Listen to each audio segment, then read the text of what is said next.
Well, good afternoon. I'm sorry I'm not there today to present this in person, but I thought it'd be helpful to have a voice walkthrough the new expense template and some of the expectations around it. So stay tuned. You won't see my face the whole time, but I am here. It is my voice. This is live, so I apologize for any mistakes, but bear with me and we'll see you soon. All right, so overall, we are making some expense policy changes to more accurately reflect the current environment, specifically around travel expenses and mobile phone reimbursements. We are not changing who has a cell phone or mobile phone and who does not. However, we want to recognize the fact that the costs of mobile phones typically start around $40 a month and go up from there. And the expectation that your director and peers have that contact information to be able to get a hold of you when necessary. Effective October 1st, United Way Elgin Middlesex, we will be modifying the monthly reimbursement rate from the current $35 a month to $40. However, you're no longer required to submit travel expense claims for mobile phone reimbursements. We will be doing these reimbursements through payroll starting October 15th at the rate of $18.50 per pay. So if you do the math times 26 pays, it's slightly over $480, which is $40 a month. We do ask, however, that any outstanding reimbursements for the months of April to September, which are at the old rate of $35 a month, please submit them during the month of October and get it all caught up to date through a normal travel expense process. With this change, we're no longer requiring travel expense reimbursement claims to be submitted for mobile phone reimbursements. However, please make sure, if you haven't already, that your director has your mobile phone contact information. Just by having this information and the ability to reach out to you will support this reimbursement. All right, so now we want to talk about timelines and timeliness. I will put it out there that I'm recommending that all expense submissions be submitted within 7 days of the month end traveled. However, it's required to have all expense submissions done within 60 days of the incurred expense. So an example, if you travel in the month of October, we would expect you to submit that by the end of December. However, to help support financial processes, as well as getting you reimbursed for the monies that we owe you outside of mobile phones, it would be ideal to set a calendar reminder that it's within 7 days of the month end. Just a side note, any expenses incurred in the fiscal year up to March 31st are due by April 14th each year, and this is to satisfy financial year-end cutoff requirements. If you do not meet any of these proposed or required deadlines, there is consideration that there may not be budget to reimburse these expenses, as well as it does not give an accurate picture of the financial position of the organization. Here you will see a screenshot of what the new expense template looks like. A little more colorful, easier on the eyes, hopefully to some degree, as well as the colors represent either some data entry or some drop-down or numerical entry components. So that what cells you'll focus on are purple and green on here, which we'll go through at a later time in this presentation. Some of the key highlights on this template include the fact that many cells are locked down and they have automatic information calculated. So if you pick your name, it automatically picks out who your approver is. It also includes account coding for finance. So as you identify what expenditure type it is, it will include the account information, and with the department, it'll include the cost center information required to support finance data entry. This form also includes relevant or required HST rebate information. So you may or may not know, in the not-for-profit sector, we have the ability to get some of the HST back from the Canada Revenue Agency. So of the 13%, as a not-for-profit organization here in Ontario, we can get about 9 out of that 13% back as a refund. And lastly, this expense template includes many line items in order to record different expenses on one report.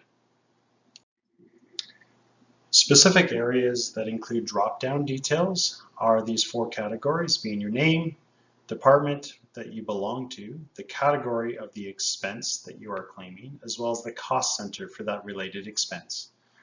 So you would click on those cells, you'll see a drop down, and you would pick from that list of data. If the information you desire to be entered in there is not in the list, please contact finance, either Jessica or myself, and we can edit the template accordingly. Data entry fields within this template include the period of expense claim, so you'll enter the date range, the date of the incurred expense or travel, so the receipt date or the travel date that you drove to and from a said meeting or workplace, the description of expense, you would enter a brief description, the amount before HST, including any tips, the HST amount as per the receipted item, and the kilometers if applicable.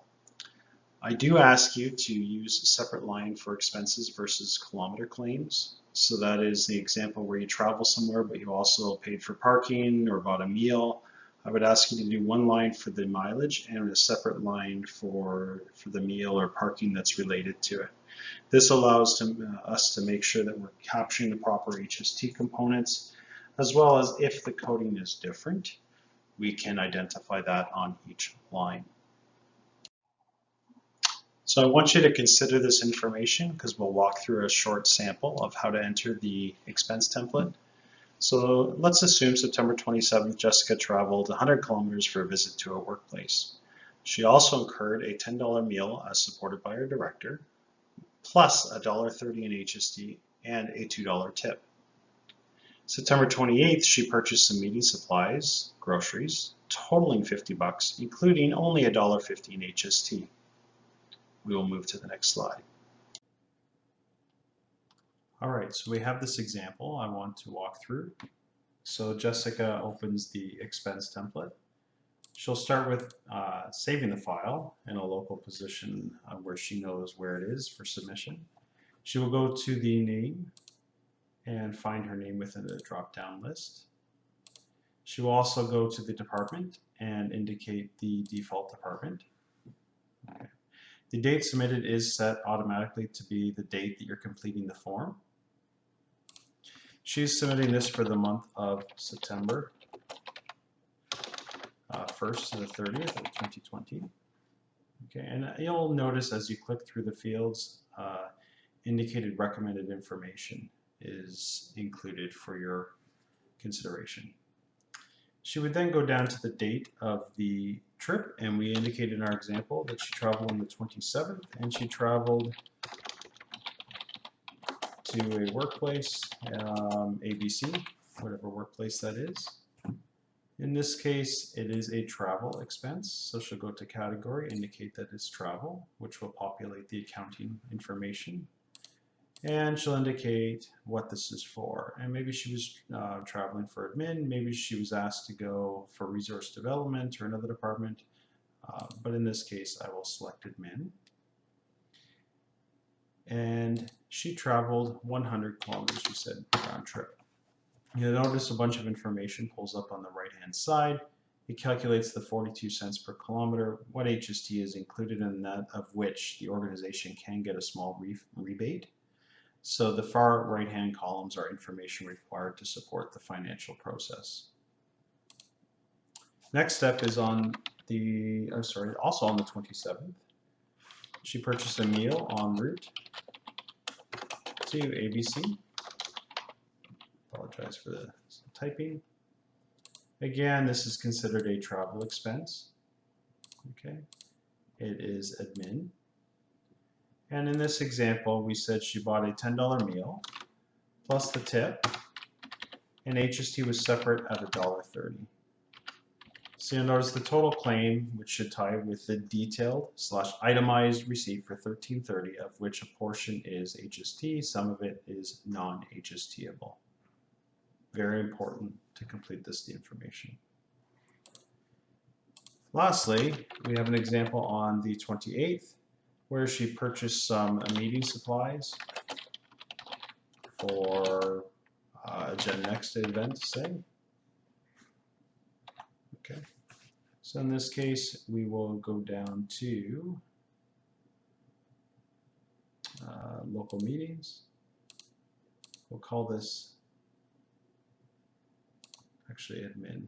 Sorry, I need to add that Gen Next cost center, so I will do. So I'll say that this was an admin HR meeting. Okay. And in this case, we said the total amount including HST was $1.50. So we have $1.50.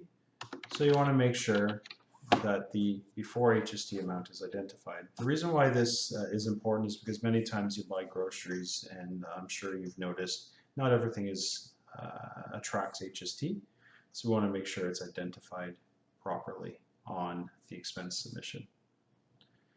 At this point, I would suggest you scan copies of your receipts, and again, for any meals, any purchase, period, the receipts need to be itemized, not just the credit card chits.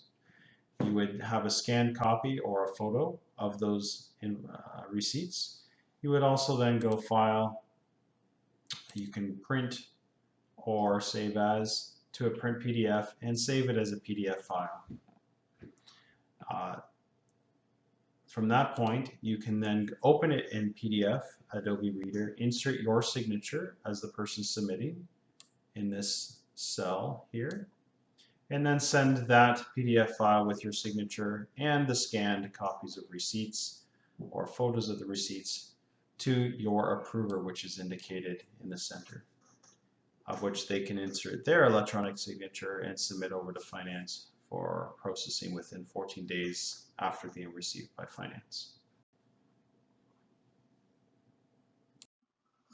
Okay, lastly, some homework and next steps. Please make sure all expenses are caught up to September 30th, 2020. I would actually ask you to do so quickly, as I'd like to present a 100% accurate snapshot of the financial situation for our organization at that point. Finance will share the finalized template with staff in short order. We do need to make some final tweaks and get that distributed hopefully within the next 2 to 5 days. Finance will also prepare any cheat sheets and notes to support this revised template, along with making this presentation available. Please see your director for any reimbursable expenses. So if you have other expenses that may not be in the drop-down list, or that you require some guidance, and talk to your director first of all to make sure it is an eligible cost, and then talk to finance if they don't know the answer, or in the event that the template needs to be edited to support your claim. And just a last reminder that the first mobile phone reimbursement will be through payroll on October 15th, and you'll see that as a negative source deduction for $18.50 as a non-taxable component. So your net pay will increase by $18.50. It's non-taxable. It will not show on your T4 at year end because it is an expense reimbursement.